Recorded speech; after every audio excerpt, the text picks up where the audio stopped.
Still on Mashujaa Day celebrations, President William Ruto outlined food security, value addition and infrastructural development as key pillars to elevate Kenya to the first world status. President Ruto emphasized that while the journey may seem difficult, it is achievable through visionary leadership. Melita Oletenges has the details. President Ruto used the national celebrations to outline a renewed roadmap for national transformation. If Kenya is to attain first world status within our lifetime, as it must, we should set for ourselves daring, audacious goals and pursue them with unwavering focus. The first pillar, food security, through large-scale food production.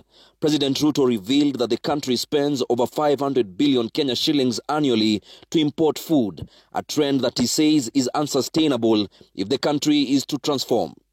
Tuwache kuagiza vyakula kutoka nje.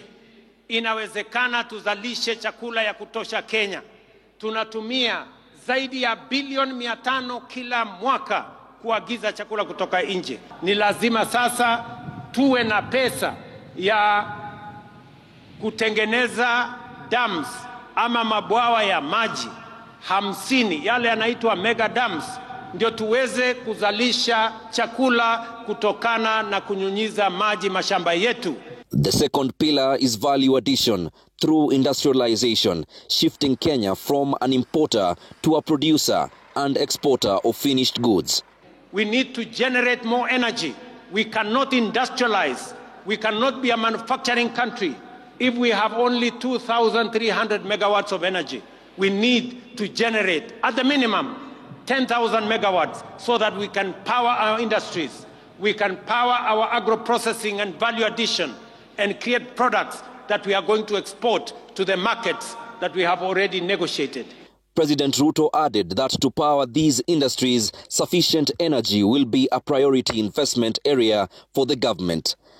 Lastly, infrastructure development, which the president said Raila Odinga urged him to prioritize as a critical driver of economic growth.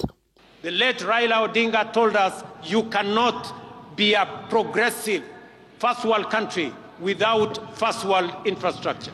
We need to do more roads. That's why I've said we need to do 10,000 kilometers of tarmac.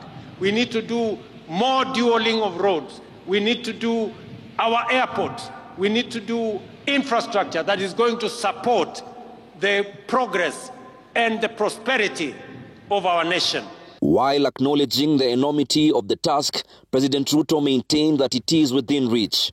I am asking political leaders from across Kenya that we hem in together, we rally together and lift this nation.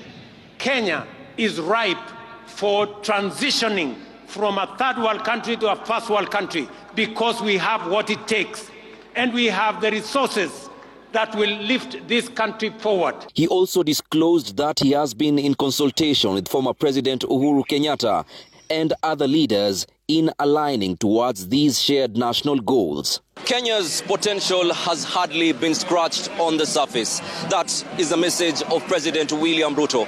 He insists he will give precedence to the blueprint they orchestrated with the late former Prime Minister Raila Odinga, with the aim of moving Kenya from being a third world country to a first world country. Melita Oletenges, Citizen TV at Ithokwe Stadium, Kitui County.